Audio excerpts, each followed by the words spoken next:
জীবনে প্রথমবার ল্যাভেন্ডার ফুল দেখলাম। সবসময় তো টিভিতে বা মুভিতে, সিরিজে দেখতাম। ল্যাভেন্ডার ফুল সামনাসামনি দেখতে আসলে অনেক সুন্দর। যদিও স্লোভেনিয়াতে তেমনভাবে ল্যাভেন্ডার ফুল গ্রো হয় না, করে না, বেসিক্যালি ওরকমভাবে ফসল করে না ল্যাভেন্ডার। ইউরোপের অন্যান্য দেশে হচ্ছে ল্যাভেন্ডার চাষ করা হয়। তাও আমি একটা দুইটা মাঠে আমি একটু একটু ল্যাভেন্ডার ফুল দেখেছি। আমার খুব ভালো লাগছে, যে জীবনের প্রথম এক্সপিরিয়েন্স হলো। সবচেয়ে বেশি এখানে দেখা যায় এই ফুলগুলা, ডেইজি ফুল যেটাকে বলে, দেখতে খুবই সুন্দর, একদম ভরা থাকে পুরা।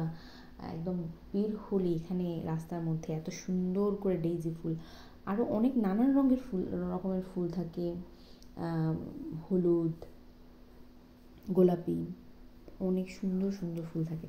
আসলে আমি এক রাস্তার মাঝখানে তারা এমনভাবে দিয়ে রাখে ফুলগুলো, এটা হচ্ছে এক্সট্রা একটা সৌন্দর্য বৃদ্ধি করে। হাঁটতে হাঁটতে আমি প্রায় দেখি, গাছগুলো দেখি, ফুলগুলো দেখি।